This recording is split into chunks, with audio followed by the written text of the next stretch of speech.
You see there, we're gonna go ahead and get started. Well, good morning, class. How you doing today? Good. Good. So today we have our standard up here, and this is standard from Georgia Doe. It's the 9TT3A, and that standard is basically talk about learning. The learning target: I am learning how to analyze an argument.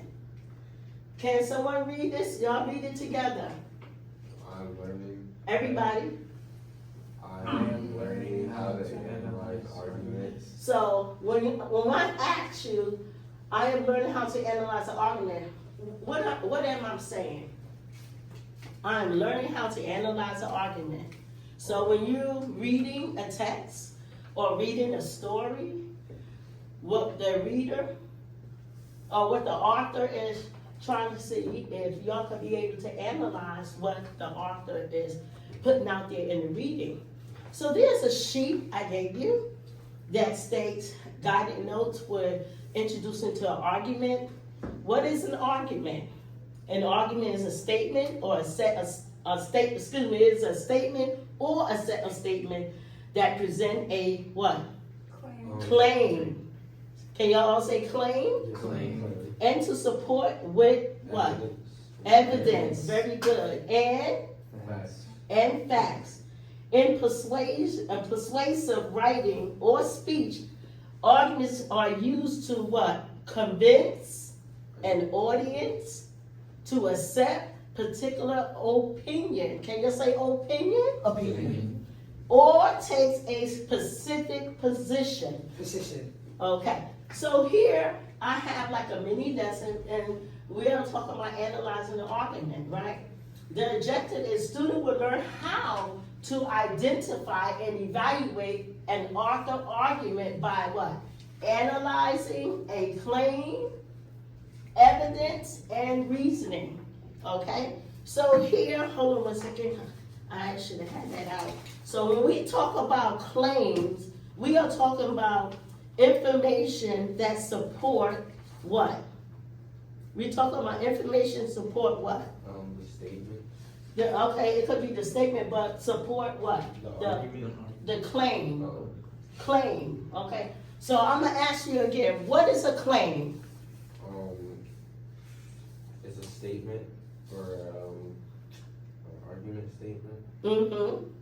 It's an argument. Is a statement of what? A claim. Oh, yes. Okay. Gregory, can you read down the bottom where it said key components? Alright. Claim the writer of speaking main points in an argument. It is the Overall point, position. or opinion they are trying to prove. Okay. So an example I would like to use here is the Civil War was fought primarily because of what? Slavery. Very good. Can you say it loud that everybody can hear you? Slavery. Okay. The Civil War was fought primarily because of slavery. Number 2, Barna, can you read that for me, please? A logical explanation that supports the claim. It answers the question, why is the claim true? Okay. So if y'all was talking about the reasoning, right? The reasoning is how the author connects the evidence to the claim. It is a reasoning or logical and clear. And there are also gaps and weaknesses in reasoning. So can someone explain what reasoning is? What is reasoning? Go ahead. A logical explanation that supports the claim. Very good. A logical explanation that supports the claim.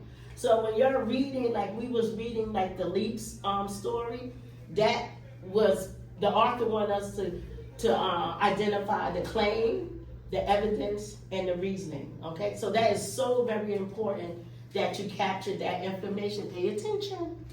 Okay, so with that being said, what is evidence? Specific facts, examples, or, well, something that supports the reasons of the claim. Very good, very good. So, can you give me an example, what is the evidence? Just give me an example, evidence. Show me video proof that she did it or not. Okay. And what proof do you have when you gave that statement? What proof do you have? What was the proof? Catch her on the app on the camera. Yeah, I told you. Yeah.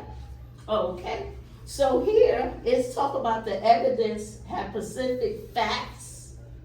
Example is the evidence that support the reasoning and proving the claim. Okay. So here we have this little thing here. I should have gave this out earlier. Okay. That, can you read from the top for me, Barnum, the first piece of it, please?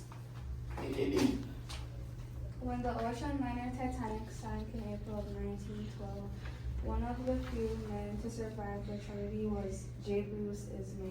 Mm-hmm. The chairman was managing director of the company that owned the ship. Mm-hmm. After the disaster, however, Ismay was savaged by the media and the general public for climbing into a lifeboat and saving himself when there were other women and children still on board. Mm-hmm. Ismay said he'd already helped many women and children into lifeboats and had only climbed in one himself when there were no other women or children in the area. And the boat was ready to release, but it didn't matter. So his reputation was ruined and he was labeled as an uncivilized coward. And a year after the disaster, he resigned his position at the White Star. The women and children first protocol of the Titanic may not be a strong social structure as it was a century ago, but we still tend to laud those who risk or sacrifice themselves to save others in moments of danger or crisis, Mm-hmm. and look less kindly on those who focus on saving themselves instead. Right. So tell me, Barnum, what did you get out of this paragraph here when you was reading?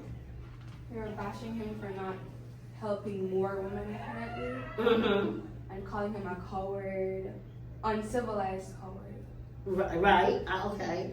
And so here, if you had to analyze this argument here, how would you analyze it in your own words? This is paragraph, what the author was telling us here in this story.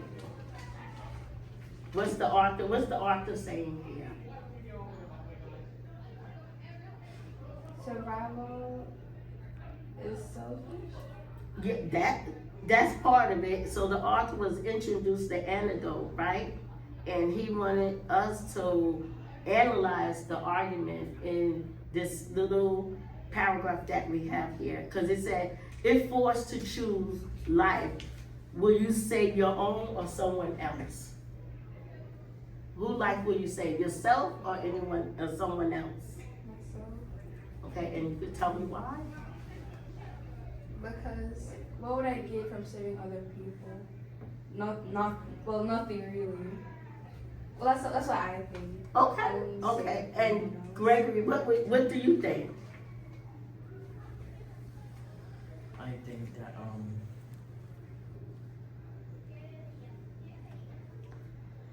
if I save myself, like I have like stuff to go on for. Okay. Like I have like family to take care of. Okay, and what about you? Someone else, actually, because I'd rather like instead of living the whole rest of my life being called these names and Mhm. told everything that's about myself, like I'd rather just save those people and then like be known as a great hero or something. Okay, Yeah. okay, thank you so much, Ed. Well, honestly, if I was to be called a coward, I just don't know it. That at the end of the day, I'm alive.